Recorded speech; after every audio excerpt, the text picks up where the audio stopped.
और यही सवाल लेकर मैं जा रहा हूं गुरमुख जी के पास। गुरमुख जी, पूरे नागरिक की तरह मेरी एक ऑब्जर्वेशंस हैं। कोई भी टिकट जब आप खरीदते हैं, टिकट बिना सीट के कोई उसका वजूद नहीं है।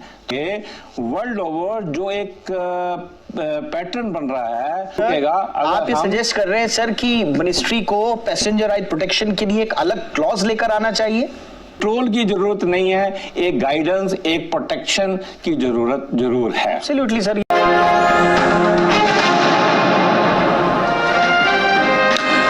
अगर आप हवाई सफर करने की तैयारी कर रहे हैं तो आपकी जेब कुछ ज्यादा ही ढीली हो सकती है। खासतौर से इंडिगो में यात्रा के लिए आपको अपने मनपसंद सीट के लिए 2000 रुपए तक एक्स्ट्रा खर्च करने पड़ सकते हैं। जी हां, और ये चार्ज टिकट की कीमत के अलावा अलग वसूला जाएगा। स्वाभाविक है, यात्री परेशान है, जबकि उपभोक्ता मामले विभाग इस तरह के मामलों को डार्क पैटर्न से जोड़कर देख चुका है। सवाल यह है कि आखिर मनचाही सीट या सीट के लिए ही एक्स्ट्रा चार्ज वसूलना सही है क्या? इस पर आज हमने अपने दर्शकों से सवाल भी पूछा है, जो हमने शो की शुरुआत में आपको पोल के जरिए दिखाया।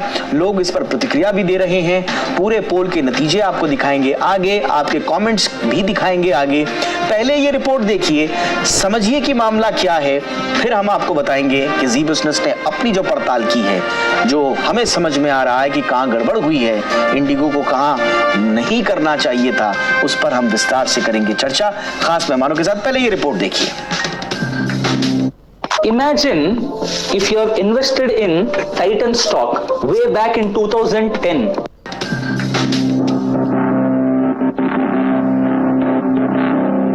देश में हवाई सफर लगातार महंगा होता जा रहा है। ऊपर से एयरलाइंस कंपनियां अब सीट के नाम पर भी मनमाना पैसा वसूलने लगी हैं। इंडिगो को बजट एयरलाइंस माना जाता है, लेकिन अब इंडिगो एयरलाइंस भी बजट के बाहर होती जा रही है। कंपनी के मुताबिक पसंदीदा सीट के लिए आपको ज्यादा कीमत चुकानी पड़ेगी। फ्लाइट में पैर रखकर आराम से बैठने वाली आगे की सीटों के लिए यात्रियों को 2000 रुपए तक एक्स्ट्रा खर्च करना पड़ेगा। ये चार्ज टिकट की कीमत के अलावा वसूला जाएगा। 232 सीटों वाले A321 विमान की अगली पंक्ति में खिड़की या गैलरी की सीट का चयन करने पर 2000 रुपए खर्च आएगा। वहीं आगे की मिडिल सीट के लिए यात्रियों को अब 1500 रुपए तक अतिरिक्त किराया देना पड़ेगा। यही नहीं, सेकंड थर्ड रो की सीटों के लिए 400 रुपए लगेगा। आपको बता दें कि सरकारी तेल कंपनियों ने हवाई ईंधन के दामों में कटौती की थी। एविएशन टरबाइन फ्यूल यानी ATF की कीमतों में कमी को देखते हुए टिकट की दूरी के अनुसार 300 से लेकर 1000 रुपए तक ईंधन शुल्क में कटौती की गई थी। ऐसे में उम्मीद जताई जा रही थी कि इंडिगो के इस फैसले के बाद हवाई यात्रा सस्ती होगी, लेकिन नए चार्ज लगाकर कंपनी ने यात्रियों को एक बार फिर से बड़ा झटका दे दिया है। हालांकि अगर आप पसंदीदा सीट नहीं लेना चाहते तो हमेशा की तरह फ्री सीट का चयन कर सकते हैं। एयरपोर्ट पर चेक इन के समय आपको फ्री सीट दी जाएगी, लेकिन फ्री सीट में परेशानी यह है कि अगर आपके साथ कोई दोस्त या रिश्तेदार है तो उसे एक जगह सीट मिलने की उम्मीद बेहद कम होती है। ऐसे में लोगों के लिए पैसा देना मजबूरी बन जाता है। बता दें कि इंडिगो एयरलाइंस को मार्केट का बाहुबली माना जाता है, क्योंकि भारत में इसकी हिस्सेदारी 60% की है। इंडिगो के पास 320 से ज्यादा विमानों का बेड़ा है। अपने बेड़े के साथ इंडिगो रोजाना 1900 से ज्यादा फ्लाइट ऑपरेट करती है।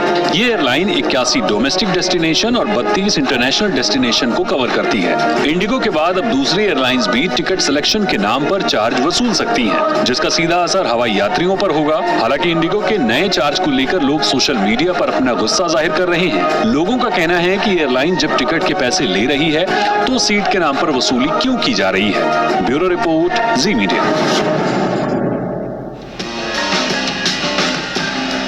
खास मेहमान इस वक्त हमारे साथ जुड़ रहे हैं और साथ ही साथ मेरे सहयोगी अमरीश पांडे भी हमारे साथ जुड़ रहे हैं और मेहमान हमारे साथ जुड़ रहे हैं गुरमुख सिंह बाबा जी, जो कि सेक्रेटरी जनरल हैं ATA यानी कि एयर ट्रैवलर्स एसोसिएशन।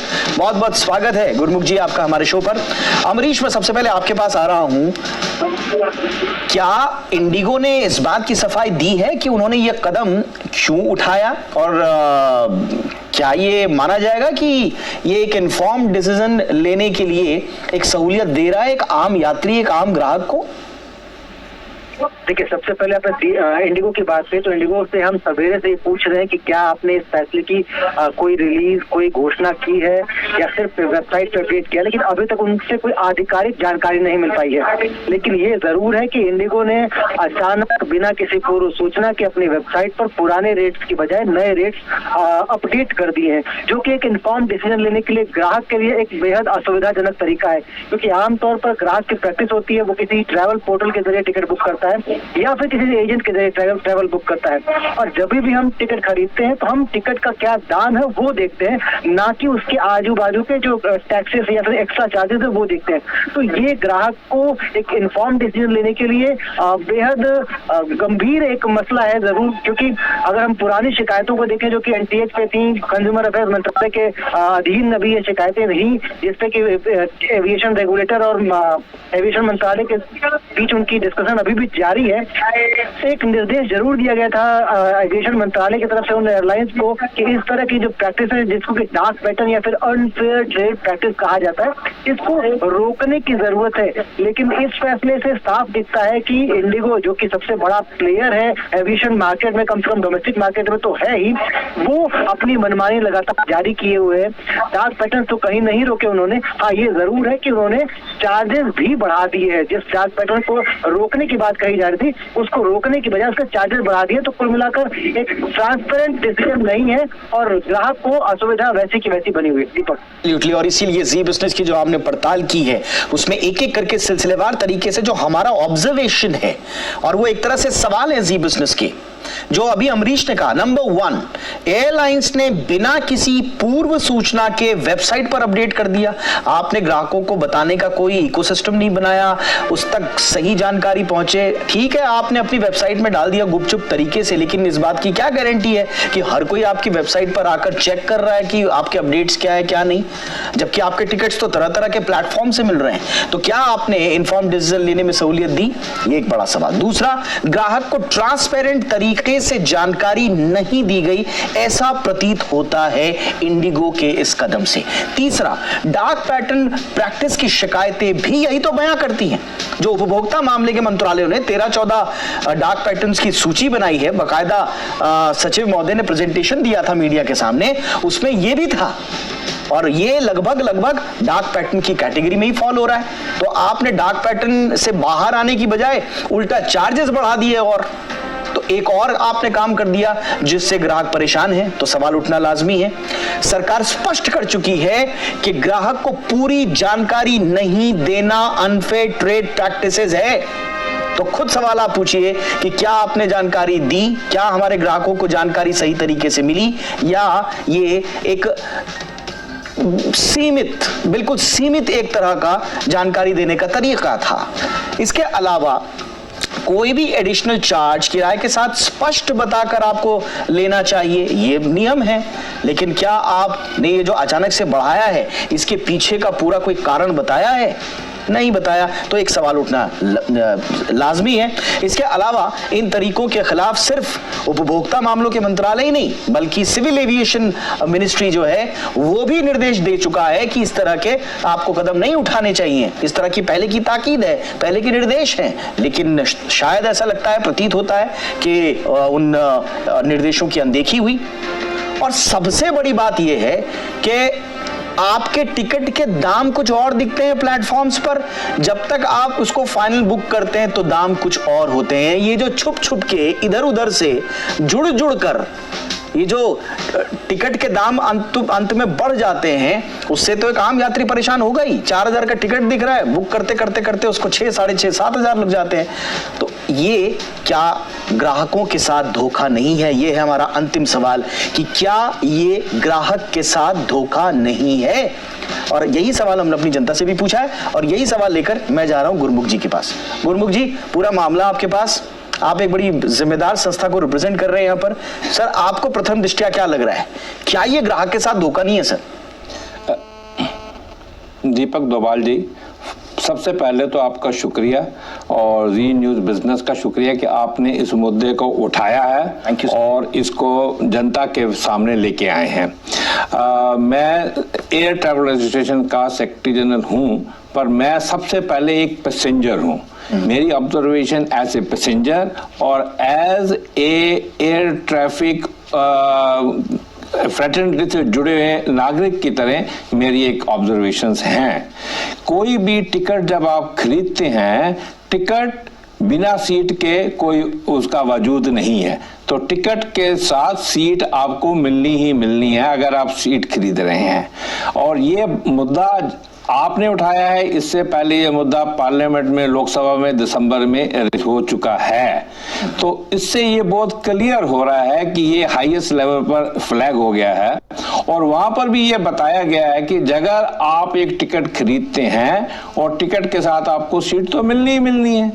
और सबसे बड़ी बात, ये नो फ्रिल एयरपोर्ट जिसको आप बजट एयरलाइन कह रहे हैं, ये नो फ्रिल एयरलाइंस बनाई इसीलिए गई थी कि जनता को फेयर के अंदर ट्रांसपेरेंसी देते हुए कम फेयर, इकोनॉमिकल फेयर में वो ट्रेवल करने चाहे, ताकि अगर कोई फ्रिल्स उनको नहीं चाहिए तो वो अपने बजट में उसको ट्रेवल कर पाए।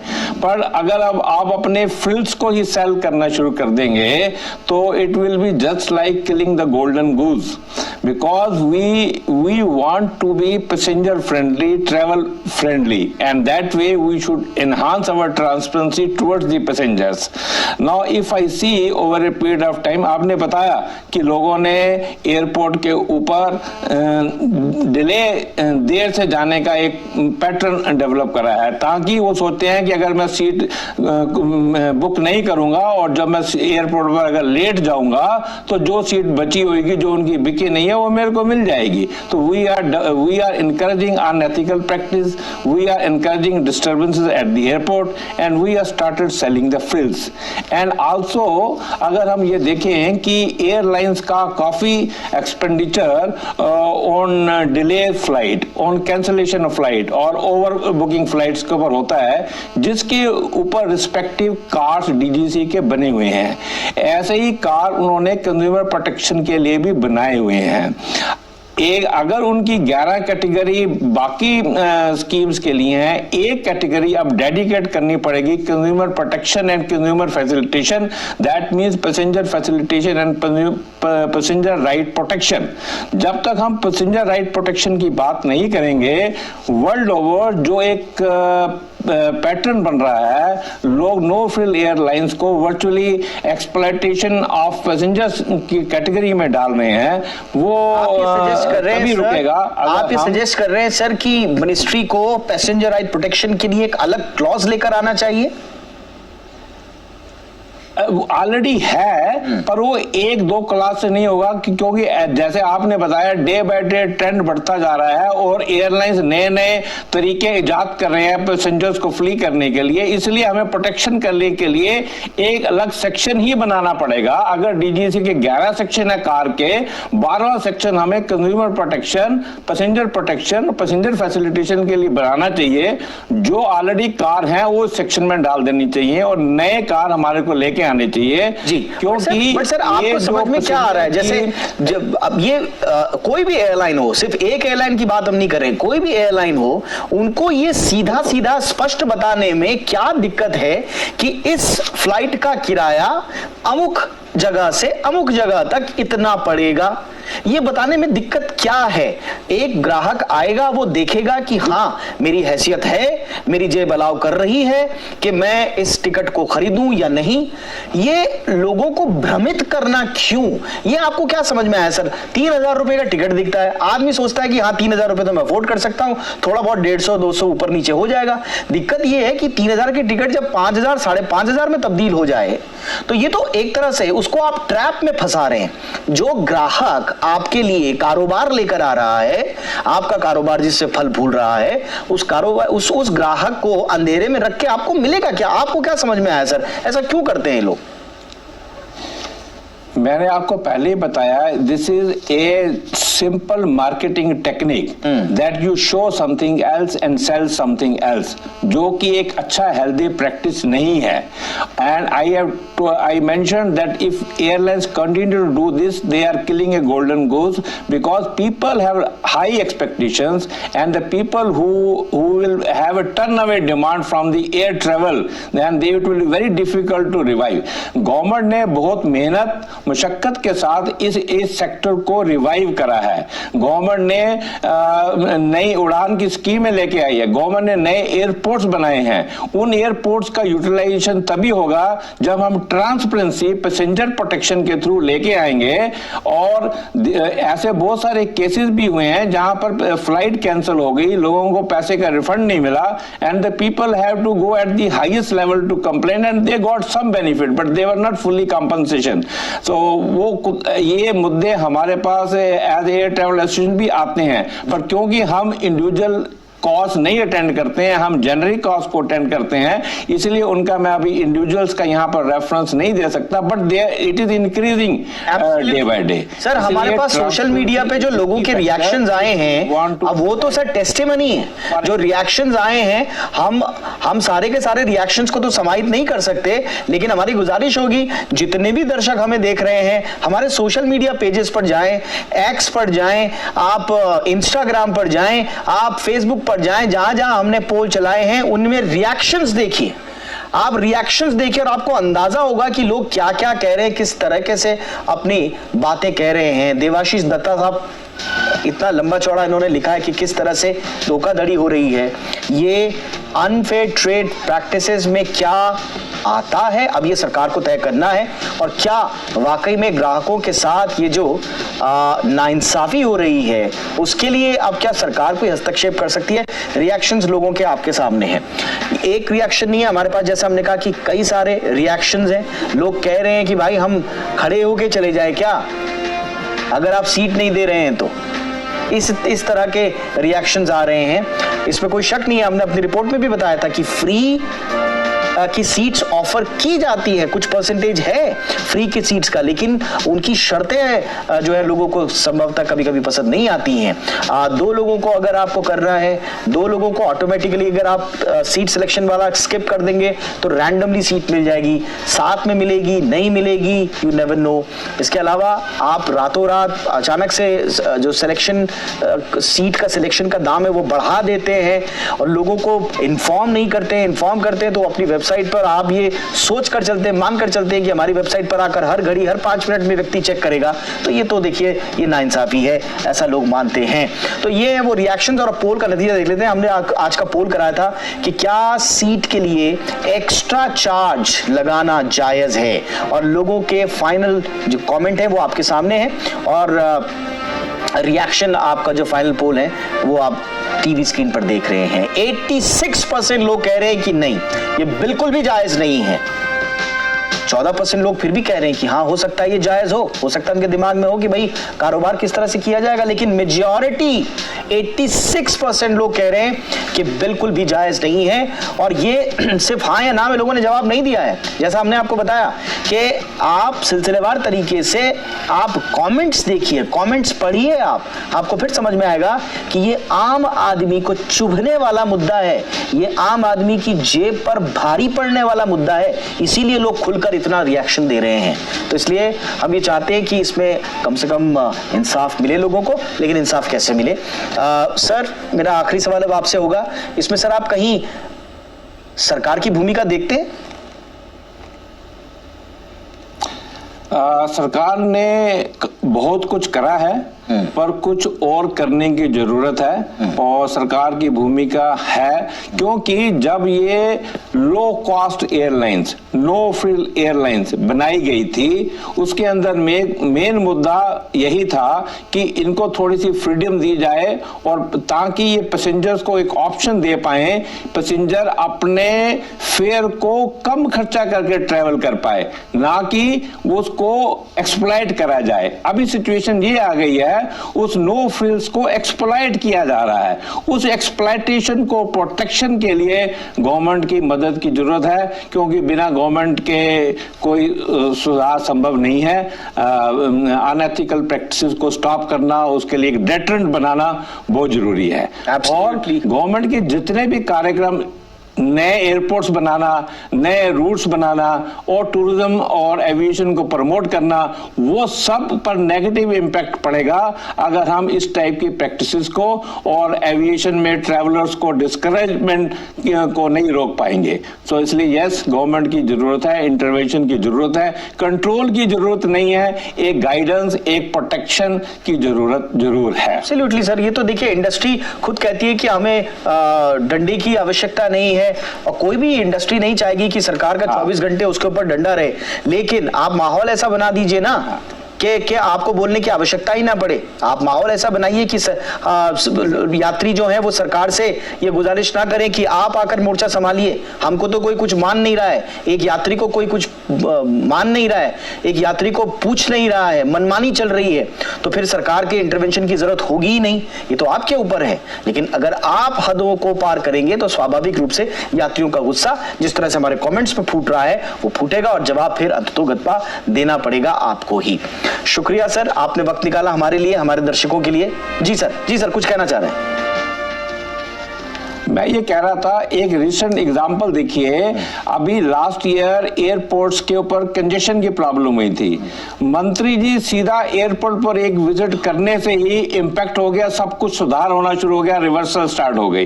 इसलिए खाली एक बस इशारा करने की जरूरत है गवर्नमेंट की, everything will improve. Right, thank you. बिल्कुल sir, thank you so much sir, बहुत इंपॉर्टेंट सजेशंस आपने दिए, और हमारे दर्शक जो बात सुनना चाह रहे थे, जो बात एक गाइडेंस के तौर पर आपसे सुनना चाह रहे थे, वो आपने दिया। थैंक यू सो मच वक्त निकालने के लिए आपका। तो ये थी आज की हमारी कवर स्टोरी, और हम उम्मीद करते हैं कि एक आम पैसेंजर को उसका हक मिले, और हक सिंपल है, जो रेट उसने देखा है, जिस भी प्लेटफॉर्म पर देखा है, वही उसी रेट पर आखिरकार उसे वो टिकट मिले। उसे ऐसा ना लगे कि रेट देखा कुछ और था और करते करते रेट कुछ और देना पड़ रहा है, उसे ठगा हुआ सा महसूस हो, उसे छलावा सा महसूस हो, उसे ऐसा लगे कि क्या हो गया मेरे साथ, ये तो धोखा हो गया। ये ऐसी बेचारगी की स्थिति में कंज्यूमर नहीं आना चाहिए, क्योंकि वो ये डिजर्व नहीं करता। शुक्रिया बहुत बहुत एक बार फिर, और आज की हमारी कवर स्टोरी यही थी।